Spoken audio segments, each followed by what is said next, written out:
IKA di Kota Bogor, merajut ukhuwah, menyemai dakwah di bumi Nusantara.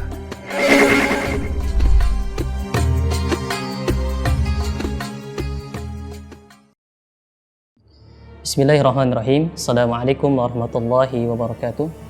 Alhamdulillah wassalatu wassalamu ala Rasulillah wa ala alihi wa ashabihi wa mawalah. Kaum muslimin yang dimuliakan Allah Subhanahu wa taala, ketika kita ditanyakan apakah kita ingin menjadi orang yang mulia, maka semua orang akan menjawab, saya ingin menjadi orang yang mulia. Ada dengan kedudukannya, ada dengan hartanya, ada dengan pendidikannya. Tapi apakah kita ingin mulia di hadapan Allah Subhanahu wa taala? Tentunya tentunya orang-orang beriman, orang muslim menginginkan dia mulia di sisi Allah Subhanahu wa taala. Maka bagaimana kita menjadi orang-orang yang mulia di hadapan Allah Subhanahu wa taala? Rasulullah sallallahu alaihi wasallam menjelaskan dalam hadisnya, khairukum man ta'allama al-Qur'an wa 'allama. Sebaik-baik di antara kalian adalah orang yang belajar Quran dan mengajarkan. Maka ketika kita ingin menjadi orang yang terbaik di hadapan orang-orang yang lain, di hadapan orang muslim yang lain, maka jadilah orang-orang yang senantiasa berinteraksi dengan Al-Quran, orang-orang yang hidup dekat dengan Al-Quran. Kalau kita melihat bagaimana para sahabat ridwanul alaihim ataupun generasi setelahnya para ulama, mereka begitu dekat dengan Al-Quran, mereka sangat menjadikan waktu-waktunya yaitu senantiasa dengan Al-Quran. Kalau kita misalkan mengibaratkan, kalau kita membaca juga misalkan kitab-kitab, bagaimana para ulama menghatamkan Al-Quran sehari semalam bisa menghatamkan 30 juz Al-Quran. Imam Asy-Syafi'i rahimahullah ta'ala, beliau senantiasa menghatamkan Al-Quran dalam sehari 1 kali hatam Al-Quran. Bagaimana caranya seperti itu? Maka kalau kita misalkan lihat juga kehidupan kita, realita hari ini, seperti kita dengan handphone kita, maka kita akan dekat sekali dengan handphone kita. Bangun tidur, kita lihat handphone kita. Kemudian aktivitas sehari-hari kita dengan handphone kita. Bahkan ketika kita tidur pun, maka kita akan melihat handphone kita. Begitulah para sahabat ridwanullah alaihim ataupun generasi setelahnya. Mereka begitu dekat dengan Al-Quran. Ketika bangun tidur, kemudian mereka dekat dengan Al-Quran. Ketika kehidupan sehari-hari, mereka dekat dengan Al-Quran. Bahkan mungkin ketika mereka tidur pun, mereka dekat dengan Al-Quran. Maka kaum muslimin dimuliakan Allah Subhanahu wa taala, ketika kita menginginkan hidup yang mulia, dekatlah dengan Al-Qur'an. Allah Subhanahu wa taala menjadikan Rasulullah sallallahu alaihi wasallam menjadi khairul bashar wa khairul anbiya, menjadi sebaik-baiknya manusia, menjadi pemimpin para nabi adalah ketika turun kepada Rasulullah sallallahu alaihi wasallam, Iqra bismi rabbikal ladzi khalaq. Turun kepada beliau Al-Qur'an, turun kepada beliau ayat-ayat yang dimuliakan Allah Subhanahu wa taala. Kemudian Allah Subhanahu wa taala menjadikan satu malam tersebut lebih mulia daripada 1000 bulan, yaitu di malam Lailatul Qadar, di mana diturunkannya Al-Qur'an. Allah Subhanahu wa taala berfirman, "Inna anzalnahu fi lailatul qadar." Sungguhnya kami telah menurunkan Al-Qur'an pada malam Lailatul Qadar. Lailatul Qadar khairum min alfi syahr. Di situ Allah Subhanahu wa taala mensifatkan bagaimana satu malam tersebut khairum min alfi syahr, lebih baik daripada 1000 bulan. Kemudian Allah Subhanahu wa taala menjadikan tempat turunkannya Al-Qur'an, Makkah dan Madinah, menjadi sebaik-baiknya tempat yang ada di muka bumi ini. Karena apa? Disitulah di tempat diturunkannya Al-Qur'an, yaitu di Makkah dan Madinah. Kemudian Allah Subhanahu wa taala menjadikan umat ini menjadi umat yang terbaik. Karena apa? Salah satunya adalah diturunkannya Al-Qur'an kepada umat ini. Kuntum khairu ummat ukhrijat linnas. Sungguhnya kalian merupakan umat yang terbaik yang dikeluarkan daripada manusia. Maka dengan Al-Quran Allah Subhanahu wa taala menjadikan umat ini menjadi umat yang terbaik. Kaum muslimin bukan Allah Subhanahu wa taala, kita dalam mendekatkan diri kepada Al-Quran ada beberapa martabat. Setidaknya ada 5 hal yang harus kita lalui. Insyaallah setelah pesan-pesan berikut kita akan mengetahui 5 tahapan tersebut supaya kita dekat dengan Al-Quran.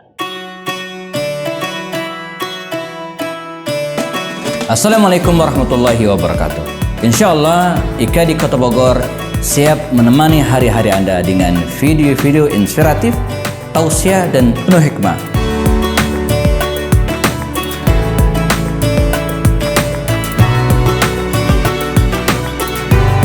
Jangan lupa BPJS, bayar pakai jempol saja. subscribe, like, dan share. Baik, ada 5 tahapan kita dalam berinteraksi dengan Al-Quran. Yang pertama adalah kita membaca Al-Quran. Allah Subhanahu wa Ta'ala memerintahkan kita warattilil Qur'ana tartila, dan baca Al-Quran dengan tartil. Maka tahapan pertama adalah kita membacanya. Bagaimana kita mau dekat dengan Al-Quran? Kita membukanya, membacanya pun tidak. Maka tahapan yang paling rendah kita adalah membacanya, membaca ayat-ayat Al-Quran. Dengan membacanya saja kita mendapatkan banyak kemuliaan, banyak pahala. Sebagaimana hadis Rasulullah sallallahu alaihi wasallam, "Man qara'a harfan min kitabillah falahu hasanah wal hasanatu bi asyri amsalha. Wala aqulu alif lam mim harfun, walakin alifun harfun, wa lamun harfun, wa mimun harfun." Sebaik-baik di antara kalian, man qara'a, siapa saja yang membaca Al-Quran, min kitabillah, harfan min kitabillah, satu huruf daripada kitab Allah Subhanahu wa Ta'ala Al-Quran, falahu hasanah, maka dia akan mendapatkan satu kebaikan. Wal hasanatu bi asyri amsalha, dan satu kebaikan dikali lipat dengan 10 kali kebaikan. Kata Rasulullah sallallahu alaihi wasallam, wala aqulu, dan tidaklah aku katakan alif lam mim harfun, alif satu huruf, alif lam mim satu huruf, walakinna, akan tapi alif harfun, alif satu huruf, lam satu huruf, dan mim satu huruf. Bagaimana ketika kita menghatamkan Al-Quran, membaca Al-Quran dengan tadabbur satu Al-Quran penuh, begitu banyak kebaikan yang akan kita dapatkan. Kemudian tahapan yang kedua adalah kita menghafalkannya, bahwa dalam hadis Rasulullah SAW mengatakan seseorang kelak ketika masuk dalam surganya Allah Subhanahu wa Ta'ala akan dipanggil, kemudian dikatakan iqra wartaqi, ya, bacalah, kemudian wartaqi, dan naiklah, ya. Kemudian di akhir, fa inna manzilataka inda akhirul ayah taqra'uha, sungguhnya manzilahmu, kedudukanmu sampai akhir ayat yang engkau baca. Maka ketika kita tidak memiliki hafalan Al-Quran, bagaimana kita akan membacakan di hadapan Allah Subhanahu wa Ta'ala? Setidaknya kita menghafalkan Al-Quran tersebut. Dan bahkan ketika kita sholat fardu pun seharusnya ada ayat-ayat yang kita hafalkan untuk membaca bacaan dalam Al-Quran. Kemudian yang ketiga adalah kita mentadabburinya. Afala yatadabbaruna al-Quran am ala qulubin aqfaluha.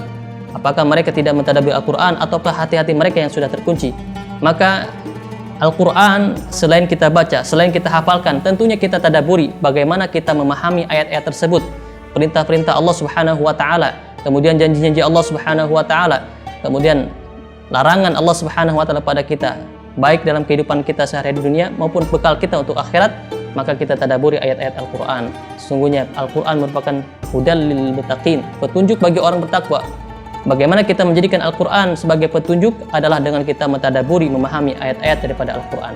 Kemudian tahapan yang keempat, kita mengamalkan apa yang ada dalam isi kandungan Al-Quran. Ibnu Mas'ud mengatakan, kami tidaklah menambah hafalan kami 10 ayat sampai kami berusaha untuk mengamalkannya. Maka kita meniru bagaimana para sahabat, bagaimana Rasulullah SAW. Bahkan ketika Rasulullah SAW dikatakan kana khuluquhul Quran, sungguhnya akhlak Rasulullah sallallahu alaihi wasallam itu Al-Quran ataupun Al-Quran yang berjalan. Karena apa? Rasulullah sallallahu alaihi wasallam mengamalkan seluruh daripada isi-isi Al-Quran. Begitupun kita, ketika kita ingin menjadi pengikut Rasulullah sallallahu alaihi wasallam, kita ikuti bagaimana kita menjalankan nilai-nilai Al-Quran dalam kehidupan kita sehari-hari. Kita di rumah kita menanamkan nilai Al-Quran, pergi dalam perjalanan kita menanamkan nilai Al-Quran, kita bekerja, kita tanamkan nilai-nilai Al-Quran. Dimanapun kita berada, kita tanamkan nilai-nilai Al-Quran. Kemudian yang terakhir, yang kelima, tahapan kelima adalah kita mendakwahkan apa yang ada dalam Al-Quran. Baik itu mengajarkan isi kandungannya, baik itu mengajarkan bagaimana dia mengucapkan hurufnya. Sebagai tadi hadis di awal, khairukum man ta'allama Al-Quran wa 'allama, sebaik-baik di antara kalian adalah orang yang belajar Al-Quran dan mengajarkannya. Begitupun dakwah Al-Quran sangat mulia, menjadi orang yang terbaik, belajar kemudian mengajarkan. Yaitu yang terakhir adalah kita mendakwahkan. Bagaimana kita mendakwahkannya? Tidak hanya kita harus membuka majlis yang banyak, tapi misalkan anak kita, kemudian saudara kita, cucu kita ajarkan mereka membaca Al-Quran yang baik. Bagaimana misalkan mereka mengucapkan Al-Fatihah yang baik. Kita bayangkan, misalkan kita memiliki 5 anak, kita ajarkan Al-Fatihah, kemudian terus dia membaca Al-Fatihah selama hidupnya dalam sholat mereka, maka pahala terus akan mengalir kepada kita.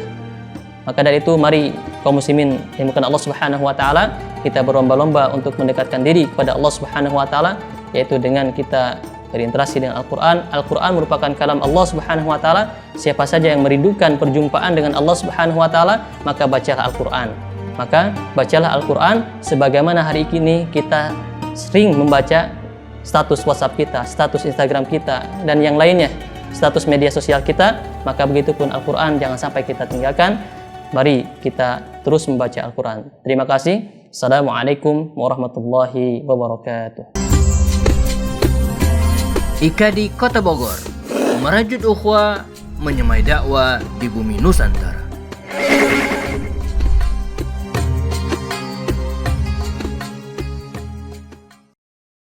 Sahabat kebaikan dimanapun berada, IKADI Kota Bogor mengajak Anda untuk menyalurkan sedekah, infak, dan zakat melalui Las Al-Bunyan.